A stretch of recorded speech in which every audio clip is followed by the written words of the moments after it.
हर हर महादेव।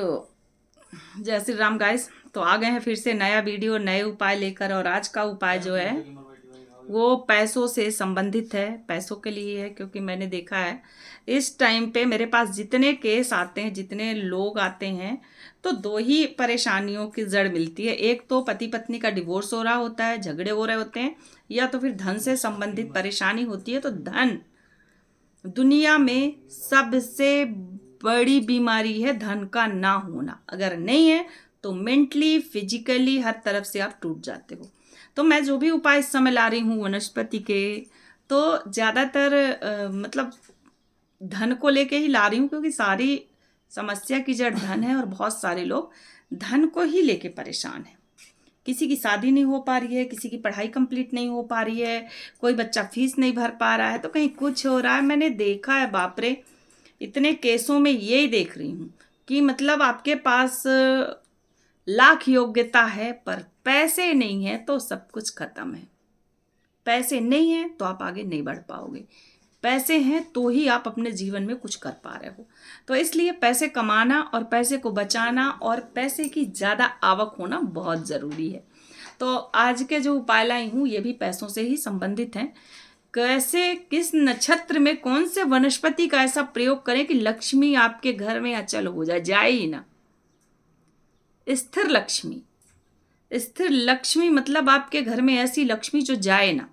बाकी लक्ष्मी चंचल होती है, स्थिर नहीं होती है।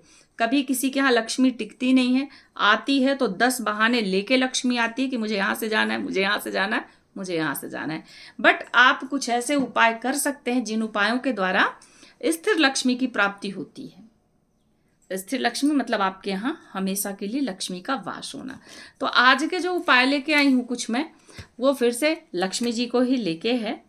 और एक उपाय तो इतना अचूक है, इतना अद्भुत प्रयोग है। एक तो ये चीज़ें आसानी से मिलेगी नहीं जो बता रही हूँ मैं, फिर भी ढूंढना, अगर मिल जाती है ना ये चीज़, तो आपके घर की सारी प्रॉब्लम्स खत्म हो जाएंगी। मैं भी ढूंढ रही हूँ, एक बार मिला था पर कोई बहुत ज़रूरतमंद मिला, उसको दे दी, दोबारा मुझे मिला नहीं आ रही है अभी तक।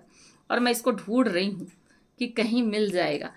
कभी भी किसी पशु को, पक्षी को प्रताड़ित करके कोई भी चीज़ें हमें नहीं लेनी चाहिए किसी भी यंत्र तंत्र के लिए। क्योंकि जो पक्षु स्वयं की मर्जी से, जो पक्षी पशु अपने पंख हैं, कुछ भी है, सींग है, गिरा दिए, दांत है, उनका अगर हम उपयोग करते हैं या उनके मरने के बाद ये चीज़ें मिलती हैं तो उनका प्रयोग करते हैं तो कोई भी नुकसान नहीं होता। लेकिन अगर किसी को कष्ट दे के लाते हैं ना ये चीज़ें, तो बहुत नुकसानदायक होती हैं।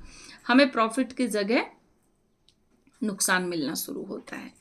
तो चलिए, आज आप बता रहे हैं आपको पैसे से लेके प्रॉब्लम हल करने तक का सफर। तो पहला है खच्चर का दांत। अगर खच्चर का दांत कहीं मिल जाए, जो खच्चर पालते हैं उनसे बात करो आप। अगर उनके पास कभी भी ऐसा होता है खच्चर के दांत टूट जाते हैं, जो खच्चर बहुत दिनों के हो जाते हैं उनके दांत टूट के गिर जाते हैं, और जब दांत गिरते हैं तो उसको बोल दो आप कि हमसे कुछ पैसे ले लो, मुफ्त में मत लेना। फ्री में ली हुई चीज़ कभी भी फलदायी नहीं होती है। तो आप पैसे ले लें, बोल देना कि आप हमसे 100, 50, 200 जितना लेना है आप ले लो, पर एक दांत हमारे लिए रख लो। उस खच्चर के दांत को आप घर पे लेके आइए और सोने की तावीज़ में अगर मढ़वा सकते हैं तो मढ़वाइए, या फिर जेब में रख सकते हैं तो ऐसे ही रखिए, जैसे भी रखना हो। या चांदी में मढ़वा लीजिए या फिर तांबे की तावीज़ में ही कर लीजिए उसको, जैसे भी आप रख सकते हैं अपने जेब में रखिए। आप यकीन मानिए कि कभी भी धन की कमी नहीं पड़ेगी। जितनी भी धन की आवश्यकता आपको होगी उतना धन चाहे जहां से आ जाए, चाहे जैसे आए, जिस रास्ते से आए, पर आपके पास धन जरूर आएगा। यकीन मानो, ये आजमाया हुआ नुस्खा है। और आज का ये नुस्खा ना पशु तंत्र से लिया गया है, ये वनस्पति तंत्र का नहीं है, ये पशु तंत्र का है। और पशु तंत्र और पक्षी तंत्र अपने यहाँ बहुत ज़्यादा प्रचलित है। अगर आप लोगों ने पढ़ा होगा कभी तो देखा होगा, पढ़े होंगे। अगर आप पशु तंत्र, पक्षी तंत्र, मेरे पास है कौआ तंत्र, लूक तंत्र, पशु तंत्र, पक्षी तंत्र, लगभग सब तरह की बुक में रखी हूँ, तो मुझे पता चलता है कि हाँ इनसे ये प्रयोग होते हैं। तो आप ये कर सकते हैं। और दूसरा उपाय जो बता रही हूँ ये भी बहुत बहुत बहुत बहुत जानदार उपाय है, करके देखना। क्योंकि ये ना अब वनस्पति का उपाय है और निश्चित तौर पे काम करता है। आधा वीडियो देख के ना जाएं, कृपया पूरा वीडियो देखें, क्योंकि आपको सारे के सारे लक्ष्मी के उपाय ही इस समय में दे रही हूँ। परेशानी पैसे की खत्म होगी तो आपकी ऑलरेडी और परेशानियां खत्म हो जाएंगी। तो चलिए, मेरा आज का जो दूसरा है, जो आकस्मिक धन की प्राप्ति के लिए होता है। आकस्मिक धन मतलब अचानक से कहीं से पैसे आ जाना, या कहीं से आपके पुराने रुके हुए पैसे मिल जाना, या फिर अचानक से, जैसे नहीं कहते लोगों की लॉटरी लग गई, सट्टा लग गया, ऐसे पैसे अगर आपको चाहिए, अगर आप खासकर ट्रेडिंग का काम करते हैं, आप लोग अगर हैं इस सब में, तो आप लोग ज़रूर ये देख लीजिएगा उपाय और करिएगा। तो आपको क्या करना क्या है कि शनिवार के दिन पहले आप पता कर लें आपके आसपास बहेड़े का वृक्ष कहीं पे हो। बहेड़ा आप लोग जानते होंगे, इसके कई नाम हैं। तो इसका वृक्ष अगर कहीं मिल जाता है आपको, तो आप शनिवार की शाम को जाकर उसको न्योत आए। न्योत कैसे आएंगे? आपको जाके उसके ऊपर जल डाल के, चावल डाल के, हल्दी डाल के पूजा करनी है। और पूजा करते वक्त आपको पता है क्या बोलना है? मम कार्य सिद्धम कुरु कुरु स्वाहा। मम कार्य सिद्ध कुरु कुरु स्वाहा। इस मंत्र का उच्चारण करते रहें 11 बार और उसको न्योत दें पेड़ को, और इसके बाद घर लौट आए। घर आकर आराम से सोएं। दूसरे दिन सुबह नहाकर बिल्कुल शुद्ध होकर, अशुद्ध हालत में ना जाएं, नहा धोकर ही जाएं, क्योंकि ये लक्ष्मी का उपाय है। लक्ष्मी साफ सफाई को ज़्यादा मानती है।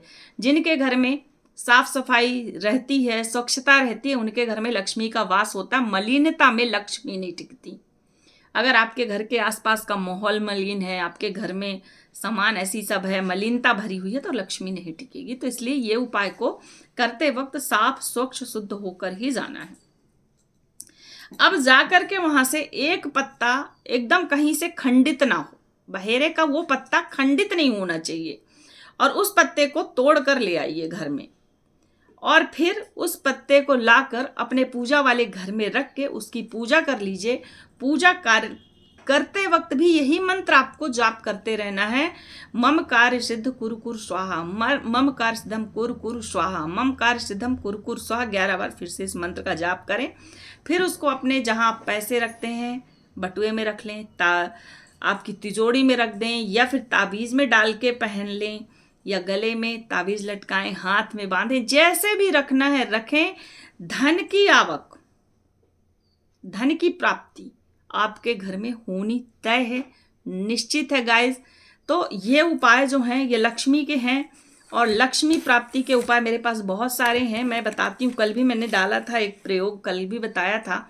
जिन लोगों ने किया होगा शिवरात्रि वाला प्रयोग, उनको खुद पता चलेगा कि कितना रिजल्ट इसका कितना फास्टली मिलता है। पैसे सबको ज़रूरत है भैया, पैसे की ज़रूरत हर एक को है। कोई भी नहीं चाहता कि हमारे पास पैसे ना हो। पैसे हर कोई चाहता है, कमाना बहुत कम लोग चाहते हैं। तो इसलिए कमाइए और खर्च करिए आराम से। उपाय मेरे से लेते रहिए, मैं ऐसे उपाय देते रहूंगी ढेर सारे, आप लोगों को निश्चित तौर पे फायदा होना ही होना है गाइस। तो अब मेरा जो नेक्स्ट उपाय और बता रही हूँ, अभी भागना नहीं है। लक्ष्मी प्राप्ति के उपाय में ये तीसरा उपाय बता रही हूँ, और ये उपाय भी वनस्पति का ही है। वनस्पति का, तुलसी माँ का है। तुलसी माँ जब आपके घर में सूख जाती है तो आप लोग या तो नदी में विसर्जित करते होगे हमारी तरह, या फिर कहीं भी ऐसी जगह फेंक देते होगे। तो ऐसा ना करें। जब आपके घर में तुलसी माँ सूख जाती हैं तो उनका नीचे का जो जड़ वाला हिस्सा है उसको निकाल लीजिए। निकाल के उसको अपने पूजा वाले घर में रख के उनकी पूजा करिए। ओम भगवते वासुदेवाय नमः का मंत्र का जाप करिए। फिर उस जड़ को लाल कलर के कपड़े में बांध लीजिए। लाल कलर का एक कपड़ा लीजिए, उस जड़ को उसमें बांधिए, और साथ में एक गोमती चक्र भी डालिए। गोमती चक्र तो बहुत ज़रूरी होता है, क्योंकि लक्ष्मी का आना ही गोमती चक्र से होता है, ये आपको पता है। लक्ष्मी का आना गोमती चक्र के लिए, मतलब मैं तो गोमती चक्र रखती हूँ अपने पास, अभी भी मेरे पास यहाँ पे है, बहुत मायने रखता है। तो एक गोमती चक्र डाल दीजिए उस पर। गोमती चक्र डालने के बाद उस जड़ को और गोमती चक्र को लाल कपड़े में बांधकर आप पूजा करके बकायदे विधिवत आप अपने घर के या दुकान के, जहां आपका व्यापार चलता है, बिजनेस चलता है, जो भी है, तो आप वहां का मेन एंट्रेंस जो होता है, जहां से कस्टमर आते जाते हैं आपके, जहां से कस्टमर अंदर आते हैं बाहर जाते हैं, ऐसा मेन एंट्रेंस जहां पे हो वहां पे उसको बांध दीजिए।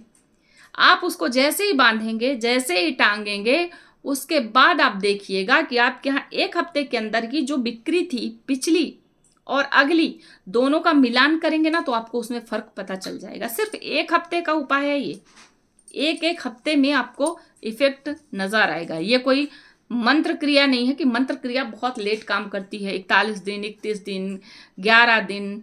पर ये जो तंत्र हैं, जो वनस्पति प्रयोग हैं, ये आते के साथ असर देने लगते हैं। इनको आप करते हैं, 1 हफ्ते के अंदर आपको इफेक्ट मिल जाता है। तो ऐसी छोटी छोटी चीजें, अगर आपके पैसे नहीं लग रहे हैं, आपका पैसा खर्चा नहीं हो रहा, तो करके देखने में क्या जाता है, करके देखने में क्या जाता है। हमारे सनातन धर्म में वृक्ष पूजित हैं। हमारे सनातन धर्म में वृक्षों की पूजा होती है। आंवला हो, बेल हो, नीम हो, पीपल हो, बट वृक्ष हो, सबकी पूजा होती है। क्यों? क्योंकि ये हमको कुछ ना कुछ देते हैं, इनसे हमारे पास पॉजिटिविटी आती ही आती है। तो इसीलिए हमारे सनातन धर्म में सबसे ज्यादा पेड़ों को पूजा जाता है। बाकी और मैं नहीं जानती कि लोग धर्म के नाम पे क्या करते हैं, बट मैं जो जानती हूँ उस हिसाब से हमारे सनातन धर्मी भाई बहन जो हैं वो पूजा ही इनके वृक्षों की करते हैं, इसलिए क्योंकि इन वृक्षों से हमें बहुत कुछ प्राप्त होता है। भगवान को चढ़ाने को अगर फूल मिलते हैं ना, तो खुद को खाने को फल भी मिलते हैं। यकीन माने, भगवान को फूल चढ़ाएंगे तोड़ के, तो दूसरे वृक्ष से आप फल तोड़ के खाएंगे। तो ये चीज़ें हमें अगर कोई दे रहा है तो उसकी पूजा हम कर रहे हैं, निश्चित तौर पे मानिए कि उनका इफेक्ट आपके ऊपर पड़ना ही पड़ना है। आप अपने घर के दरवाजे में एक बार, मैं कह रही हूँ ना, अगर अंदाज ना हो तो करके देखो। घर के दरवाजे में बेर का वृक्ष लगा लो, आपके घर का शांति समाप्त हो जाएगा। वही वृक्ष आप घर के पीछे लगा दो, घर में शांति बन जाती है। क्यों? दिशाओं का फर्क पड़ जाता है, जगह का फर्क पड़ जाता है। तो आपके मेन एंट्रेंस पे आप ये पोटली बांधिए, तुलसी माँ के जड़ की और एक गोमती चक्र की, और फिर जो भी इफेक्ट हो मुझे कमेंट्स बॉक्स पे आप लोग बताएं। जब आपके घर में प्रॉब्लम सॉल्व होने लगे, परेशानियां कम होने लगें, घर में लोग अच्छे से रहने लगे, तो आके मुझे आप कमेंट्स करें कि हमारा काम बन गया है। और जब आप ये कमेंट्स करेंगे तो यकीन मानो दूसरा भी आपके कमेंट्स देख के वीडियो ज़रूर देखेगा कि ये मुझे भी करना है। अगर ऐसा हो रहा है ना तो मुझे भी करना है। तो प्लीज़ आप मुझे कमेंट्स करके बताइएगा ज़रूर। धन्यवाद। जय श्री महाकाल। हर हर महादेव गाइस।